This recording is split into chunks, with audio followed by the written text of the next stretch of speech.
Yo quiero decirle a la enorme audiencia del Observador, en esta oportunidad transmitiendo desde el Parador Mía Bistró, desde Punta del Este, pero también a quienes nos escuchan desde todo el mundo, nuestra audiencia de Buenos Aires, de la ciudad, de la provincia de Buenos Aires, que ser presidente de la Cámara Federal de Casación Penal, antes de presentarlo, lo voy a pelotear con mi querido amigo Esteban Trebuch, que es un entendido en estos temas, es sumamente importante. Viene la Corte Suprema y después viene el presidente de la Cámara de Casación Penal, ¿no? En materia penal, sí, y además con una particularidad, ninguno de los ministros de la Corte son especialistas en derecho penal.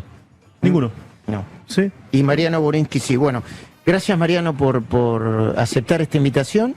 Sé que es algo desusado, que nosotros estamos abusando de tu generosidad, pero al mismo tiempo, como somos periodistas, las agradecemos. Si me permitís, Luis, además Mariano Borinsky encabezó un equipo de reforma del Código Penal que se presentó durante la segunda etapa del gobierno de Macri, marzo de 2019, si la memoria no me falla, que ahora está de nuevo discutiéndose gran parte de todo ello, sobre todo la baja de la edad de imputabilidad, entre otras cuestiones, ¿no? Bueno, como somos prolijos, pero además somos periodistas, yo voy a arrancar preguntándole a Mariano Borinsky, porque Mariano Borinsky tiene expedientes vinculados con la corrupción que están tramitando en este momento.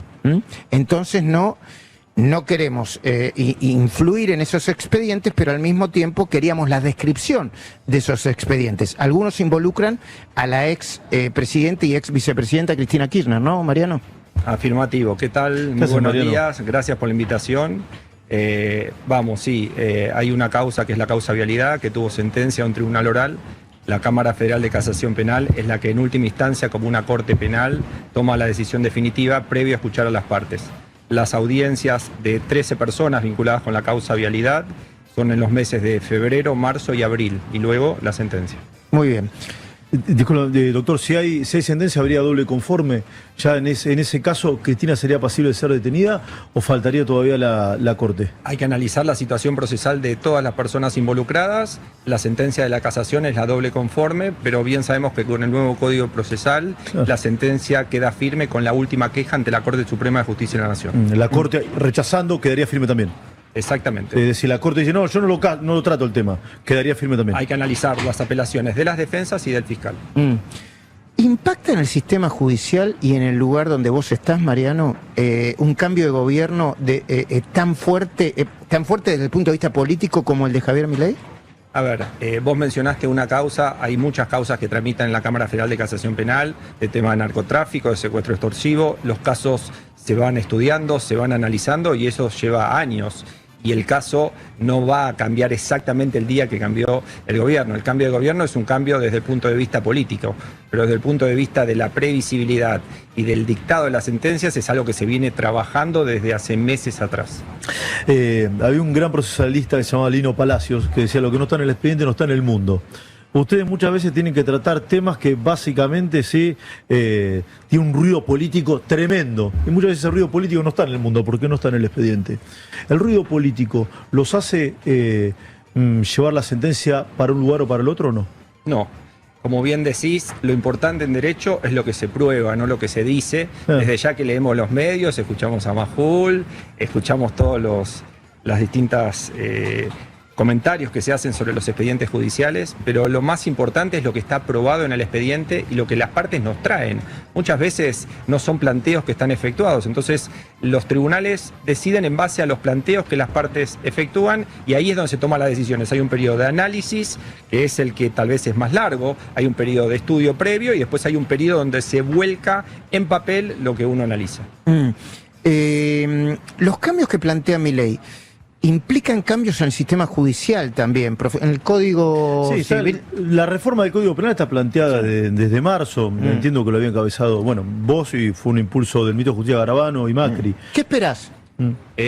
Un encuentro con el ministro de Justicia, Mariano Cunio Libarona, en el cual se analizó justamente la necesidad de cambiar el Código Penal. No nos olvidemos que el Código Penal tiene 100 años de vigencia, 1921, y hablamos de muchas modificaciones necesarias, desde la perspectiva de género, cuestiones vinculadas con la administración pública, lesa humanidad, lavado de dinero, es decir, un montón de cuestiones trascendentes para las instituciones. Tema de minoridad, tema de inseguridad. tema de seguridad jurídica, de previsibilidad, la víctima como una parte fundamental en el proceso penal, los menores la cuestión de la baja de la imputabilidad, pero al mismo tiempo la cuestión de la inserción en la sociedad. Trabajamos un equipo durante el gobierno del presidente Mauricio Macri de 50 personas, técnico, un grupo técnico y que analizó todas las opciones. Por eso la importancia que el Código Penal pueda ser modificado. ¿Hay que bajarle edad, Mariano, o no? La edad en todo el continente, uno siempre mira a los demás países, es más baja. En el ámbito nacional incluso hay una cuestión de maduración para votar, para manejar un auto. No está en discusión la baja. Lo importante es qué hacer con ese chico y lo importante es insertarlo, que el Estado se haga cargo desde política de Estado. Brasil tiene 12, ¿no? Brasil tiene 12. Brasil, Chile, Colombia, todos, Uruguay, todos en edades más bajas. Pero lo más importante, insisto, no es Perdón, la edad es de 12 en general. No, 16 tenemos en Argentina. Tenemos entre 12 y 15, pero insisto con un aspecto. El número es un aspecto. El otro aspecto fundamental es la política pública que debe implicar una inserción social de ese individuo. Desde lo deportivo, lo psicológico, lo social, qué contención el Estado como política de Estado le va a dar a ese individuo. ¿Qué hay que hacer un extranjero que toma una tierra en Argentina? Hay una ley. Bullrich dijo fuertemente, delito, lo echamos. Hay una ley que es la ley de extrañamiento y el Código Penal prevé un capítulo específico. Hay que distinguir el extranjero que viene a trabajar del extranjero que comete un delito, y la propia ley señala que una persona cuando comete un delito y es condenada, a la mitad de la pena puede ser extrañada. Lo que establece el nuevo Código Penal, que se vio en la práctica, es que muchas veces esas personas volvían a ingresar al país y está incumpliendo incluso la sentencia condenatoria. El autor del crimen de Brian Aguinaco, yo no sé si se acuerdan, el crimen brutal que sucedió en el barrio de Flores, cerca de la comisaría, un nenito que caminaba con su abuelo. Dos personas que salían del barrio que está ahí pegado, la Villa 1114, lo acribillaron a balazos. El asesino de Brian Aguinaco era menor de edad, volvió a Perú, se fue a Perú y se sacó una foto en el aeropuerto de Ezeiza, sí, antes de ingresar a la zona de embarque, como si fuese de turista, junto con todos los padres y demás, como si estuviese. Y después fue a Perú y después volvió. ¿Sí? En ese caso era menor también para Argentina. Es una previsión específica que nos trae el nuevo Código Penal que es necesario modificar. ¿Qué le falta modificar a la justicia? Vos viste que la imagen de la justicia es controvertida, ¿eh? Desde la discusión de si los jueces tienen que pagar ganancias o no. Aprovecho para preguntarte, ¿los jueces tienen que pagar ganancias? Los jueces actualmente pagan ganancias, los jueces que fueron designados en los últimos... 2017, a partir de 2017. Claro, porque si no tenés derechos adquiridos que no pueden ser modificados, está la intangibilidad de la Constitución, pero los jueces nuevos sí pagan ganancias, quiero aclarar ese punto, y los que no pagan por derechos adquiridos tienen que ver con una limitación y con una incompatibilidad para ejercer cualquier otra actividad comercial y un montón de limitaciones que les impide generar otro ingreso. Además, por una cuestión de evitar la injerencia de otro poder del Estado, pero la gran mayoría hoy está pagando. Lo mismo pasa con las declaraciones juradas, que deben ser públicas, que están en una página justamente vinculado por el tema de imagen y de transparencia. Pero vos apuntabas a qué puede mejorarse en el Poder Judicial. Hoy el Poder Judicial tiene un 30% de vacancias. Como presidente de la Cámara de Casación, todos los días tenemos que cubrir 77 tribunales federales de todo el país. Espera. De nuevo, vamos porque despacito. Al sistema judicial le falta el 30% de sus empleados... magistrados. Sí, magistrados, de jueces y fiscales. De 1000 jueces federales de todo el país hay 700, 300 vacantes. Bueno, grave es eso. Sobre todo en Rosario. Grave. 30% de vacantes, y eso amerita que, por ejemplo, cuando hay que hacer un juicio en un montón de partes del país que no tienen jueces, desde la Cámara de Casación estamos moviendo el tablero para designar de otras jurisdicciones y poder cubrir esas vacantes. Esperemos un segundito. ¿Por qué, Esteban? Bueno, hay un montón de razones, pero por ejemplo en Rosario faltaba el juez federal en plena situación de narcotráfico. Por una cuestión política. Bueno, acá los pliegos de los jueces que fueron al Senado fueron y vinieron 78.000 veces. Recordemos que la Cámara Alta es la que tiene que designar los jueces en virtud de una terna, ¿correcto? Que se entrega. Bueno, y acá están los favores políticos. Bueno, me responde a uno, a otro, y quedó todo trabado. Bueno, un dato procurador. fundamental. Hoy no hay jefe de fiscales en Argentina, no hay. 30% de magistrados Ese falta. es un punto. Otro punto, códigos. tenemos un código obsoleto, dos códigos, el código penal de fondo y el de forma procesal. Ahí tenés dos códigos muy viejos, que no van acorde lo que está pasando. Dame un ejemplo para que lo entienda la audiencia. El código, por ejemplo, en materia de... Discúlpame que te interrumpa. Sí. Si ustedes escuchan un poquitito de viento es porque estamos en un parador bien, en la playa y no hay ningún problema con eso, lo rebancamos. Quiero decir, es el sonido de la vida. Adelante, por favor. Por ejemplo, la aportación de armas hoy es una de las dos causas más importantes de muertes en la Argentina, las viales y las de arma de fuego. Hoy una persona con un arma de fuego entra y sale.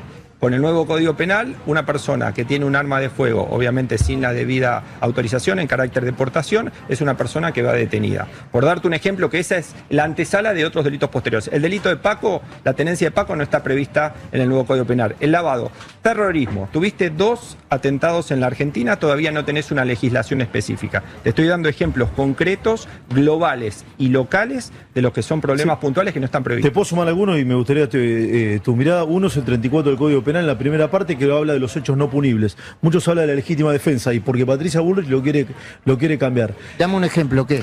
Chocobar, no sé qué. Bueno, por ejemplo, Chocobar fue condenado. Te voy a dar un ejemplo concreto. Las fuerzas de seguridad, vos sabés que trabajan muchas horas y trabajan horas extras. Y generalmente tienen 2 armas, el arma propia y el arma que muchas veces le da la fuerza. Muchas veces el arma que da la fuerza no es un arma útil y apta. Claro. Entonces muchas veces ejercen fuera de horario la legítima defensa tuya porque te cometen un delito en la vía pública y no tienen la autorización de la legítima defensa porque no está usando el arma que le dio la fuerza de seguridad. Ese es un ejemplo concreto y te está defendiendo a vos como ciudadano. Entonces ese es un ejemplo concreto de cuestiones en materia de seguridad que deben ser modificadas. Sí, además entiendo, si no, corríjame doctor, que el 34 ninguno de sus incisos difiere, hace una diferencia entre fuerza de seguridad o no. No. Esa es una de las novedades que se quiere introducir en materia de seguridad, en lo que muy bien están destacando, que tiene que ver con las causales de no punibilidad. Claro. Por ejemplo, el caso Chocobar. Chocobar está condenado por homicidio. Está condenado, está en libertad, pero tiene una condena. ¿Y no puede laburar de policía? No, porque va de la mano una inhabilitación, que es la consecuencia accesoria de esa condena. Otro aspecto, el Código Procesal Penal va a dar agilidad. Los fiscales van a tener lo que se llama la manija en el proceso penal. ¿Está bien eso? Está muy bien, porque hay que generar. La provincia fracasó. Hay que generar una distribución, pero a veces puede fracasar por los actores, no porque el sistema no funcione.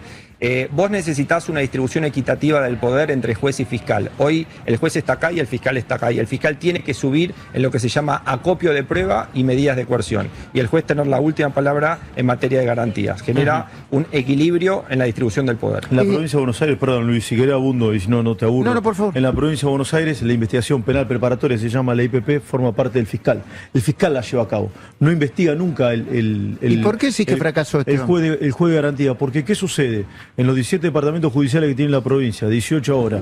Sí, un fiscal, por ejemplo, el de La Matanza, que está tratando ahora el caso de los asesinatos en González Catán, le caen 78.555,33 casos. ¿Cómo hace para investigar todos? Es imposible, es inviable materialmente. Y el juez de garantías no puede investigar, se lo impide el Código de Procedimiento de la provincia de Buenos Aires. Genera más agilidad. Hoy un proceso puede durar 10 años, con el nuevo código no dura más de 3 años. Y es causal de juicio político para el juez, que no dicta la sentencia en ese plazo, y también para el fiscal. Bueno, eso es otro de los problemas, ¿no? Cuando se habla de investigar la corrupción, la condena final para la corrupción llega ya cuando el juicio está prescripto, ¿no? Cuando pasó un tiempo en el cual se demuestra un desinterés del Estado. Eso es uno de los puntos que quiere tratar el nuevo código. Mariano Borinsky, ¿qué significa ser presidente de la Cámara Federal de Casación Penal? Porque es un título grandioso y uno dice, bueno, ahí viene el presidente de la Cámara de Casación Penal, todo el mundo se agarra, ¿viste? ¿Qué significa? Administrás el consorcio de Comodoro Pi, 50 jueces federales, 1.500 personas que van al edificio de Comodoro Pi. Ese es un aspecto, desde cuestión de mobiliario a cuestión con detenido, cuestión que detuvieron a 3 personas, hay que modificar la seguridad en ese día puntual, puede ser lunes, puede ser sábado, puede ser domingo. Otro tema es cubrir los 77 tribunales federales de todo el país en las vacancias. Otro aspecto es integrar la Corte Suprema de Justicia de la Nación como conjuez en caso de empate, en caso de excusación con alguno de los ministros de la Corte Suprema, entre tantas otras tareas que todos los días me llevan esa función de presidente. Me permití algo muy vinculado con la corrupción que generó un debate intensísimo en Argentina y nunca quedó zanjado. Sí quedó zanjado por la negativa. ¿Cuál es tu mirada sobre la extensión de dominio? Es uno de los puntos que trata el nuevo Código Penal. La extinción de dominio hoy es igual o más importante que la prisión. ¿Por qué? Porque hoy lo que se busca es el dinero. Hoy el narcotráfico, el lavado de dinero muestra ese aspecto y la extinción de dominio te permite captar ese dinero mal habido y no estás afectando ningún derecho de propiedad. Porque lo que dice la Constitución Nacional es que el derecho de propiedad es sobre los bienes lícitos, no los ilícitamente obtenidos. Así que, de acuerdo con el planteo. Les propongo que hagamos una breve pausa, que vayamos a las noticias a las 3 de la tarde. Me estoy metiendo en tu territorio. No pero pasa nada, es súper interesante esto. Sí. Porque si es condenada Cristina, por ejemplo, ahora no está sancionado esto, pero vamos a poner un ejemplo de divulgación. Dale. Sí, vamos a suponer que Cristina es condenada y esta ley es antecedente, ahora ya no serviría. Ella debería devolver los hoteles, digamos. Claro, ¿no? que sí. Para hacer un ejemplo así medio. No me voy a expedir sobre los casos que todavía tengo que fallar. Eventualmente, ante una condena de un nuevo caso, lleva dos consecuencias y lleva la consecuencia desde el comienzo del proceso penal. Ahí está. Se puede extinguir el dominio cuando empieza el proceso penal, no hay que esperar hasta la finalización. ¿Qué es esta medalla, Mariano? Esta medalla significa que queremos que todos los secuestrados vuelvan. Los secuestrados son los secuestrados por Hamás. Estamos hablando de los hechos violentos a partir del 7 de octubre. Los judíos sufrimos mucho, sufrimos con el Holocausto, sufrimos en Argentina con 2 atentados y seguimos sufriendo por los secuestrados. Mañana FIR cumple 1 año, que es uno de los chiquitos secuestrados, no sabemos dónde están, en los túneles de Hamás, y pedimos que todo esto termine y que devuelvan a los secuestrados con vida. Sin ánimo de polemizar, me dejás una cosa, yo no soy judío, soy católico. Parece que no es un atentado solamente al pueblo judío, es un atentado contra las libertades absolutas, contra la gente que cree en la democracia y en las instituciones. Tuve la oportunidad de observar el video que se proyectó en diferentes embajadas, bueno, lo hemos hablado mucho esto, un verdadero holocausto, un verdadero genocidio que cometió Hamás, avanzando sobre kibutz y kibutzín en la zona sur de la franja. Es impactante, por eso, sin ánimo de polemizar. Yo vi ese video y muchos dudamos si ponerlo, si presentarlo en la tele o no. No, es que no se puede poner en la tele porque el gobierno de Israel, en respeto a las víctimas, básicamente pidió que nadie... Que no lo haga. Sí. No, absolutamente de acuerdo con lo que estás diciendo. Los ataques a los atentados que hubo en AMIA y en Embajada, murieron un montón de personas de distintas religiones, con lo cual... Delito de lesa humanidad, no solamente contra genocidio que nos afecta a todos, tal vez lo sufrimos porque tenemos parientes, tenemos conocidos, pero sufre toda la sociedad, toda la civilización. Es una barbarie, es increíble lo que está pasando y pedimos por la devolución con vida de los secuestrados. Voy a aprovechar para preguntarte por lo que la justicia ya considera un asesinato del fiscal Nisman y cuál es tu mirada sobre eso como hombre de la justicia y como juez que me tocó intervenir, como juez que me tocó intervenir desde la Cámara de Casación Penal, nosotros convalidamos la tesis del juez Julián Ercolini, que dijo que fue homicidio y que hay un partícipe necesario de haber entregado el arma y hay policías que están acusados de incumplimiento de los deberes de funcionario público por la cantidad de horas que pasaron desde que no se sabía hasta dar con los custodios. La causa está en trámite y desde la Cámara de Casación de la Sala Cuarta que me tocó intervenir validó toda esa teoría. Viste que hay la última pregunta por mi parte, viste que hay como una especie de verdad manifiesta que dice que los jueces, la toga, ahora con la cuestión de la toga, no tiene la más mínima importancia. No hay toga acá, ¿no? Te tenés que poner una toga. No. No sé, ¿se sienten lejos en el rol de la gente? De la gente, de lo que pide la gente, de cómo late la gente. A veces los periodistas, a veces algunos podemos estar cerca, otras veces más lejos. ¿Cómo te sentís vos? Te tengo que hablar en primera persona. Me gusta llevar a los chicos al colegio, me gusta ir a trabajar, hacer deporte, ir a la cancha, a ver al club de mis amores. River, ¿no? Exacto, exactamente. Le mandamos un gran saludo a tu hermano, a propósito. Gracias. Estamos acá en familia, disfrutando, me gusta estar con la gente, me gusta comunicarme con los medios, transparentar, ver qué es lo que está sucediendo. Los jueces formamos parte de la sociedad más allá de la función específica que tenemos y una de las cosas es el sentido común y la sana crítica en la valoración de los expedientes. Y la única forma es teniendo contacto directo con el día a día, con la calle. Sí, yo siempre digo que, está probado, ¿no? Que el kirchnerismo, un sector del kirchnerismo robó dinero. Hay una condena a 6 años de prisión a la expresidenta de la Nación por esa cuestión. Es decir, se robaron, ¿sí? Bienes de los argentinos. Yo sé lo que creo que hay un modelo político, se robó la verdad en Argentina. Ustedes que tienen que fallar sobre expedientes, ¿ves a veces que lo que fallan está en contra de lo que dice la sociedad? ¿Me explico dónde voy o no? Absolutamente. Es decir, ¿se robaron la verdad o no? Mirá, es difícil que... a veces en la función de juez uno ve cosas que desde los medios, desde la sociedad no se ve. Hay una comunicación de algo que sucede y vos vas a ver el expediente y no está exactamente así probado, exacto, o no está así de la misma forma. Entonces se produce a veces una distancia, el tema de los tiempos procesales confluye negativamente ese aspecto. Yo creo que a medida que se acorten los plazos procesales nos vamos a acercar más a la sociedad y a la verdad, en el punto de vista que el plazo se va a cortar, y darle a la víctima una participación decisiva en el proceso. La víctima de carne y hueso, la que la sufrió, la que la padeció, o el organismo estatal que intervenga, eso también nos va a generar un acercamiento. Coincido con vos, es que hoy estamos lejos y que hay que acortar esa distancia entre sociedad y justicia. Luis, ¿me dejas otro bocadito con esto que me resulta también súper apasionante? Hoy en la provincia de Buenos Aires, en cualquier lugar, ¿sí?, violan a una mujer, ¿sí?, o matan a una persona. El delincuente o la persona aprendida por ese delito, que está imputada o procesada, ¿sí?, inmediatamente, si no accede a un abogado defensor. Y lo cual está bien, nadie está cuestionando ello. En cambio, los hijos de la víctima no tienen ningún abogado que los representa, porque el abogado es el fiscal en realidad, pero se sienten desamparados porque muchas veces los fiscales están tan desbordados que ni siquiera los atienden. Entonces, esa persona, ¿sí?, que le arrebataron lo más preciado que tiene, porque le mataron a un familiar, no tiene abogado, y el presunto asesino sí. Hay una ley de víctima en Buenos Aires, pero igual... Es muy genérica, sí. Y el nuevo código prevé específicamente una oficina de asistencia, no para los que están en el proceso, sino para las víctimas, los familiares de una oficina que específicamente le dé un protagonismo a la altura del fiscal. Como decís, el fiscal defiende los intereses generales de toda la sociedad y no da abasto para atender esos chicos. Un fiscal especializado en víctimas. Exactamente, y legislado en el código de fondo, que es el Código Penal.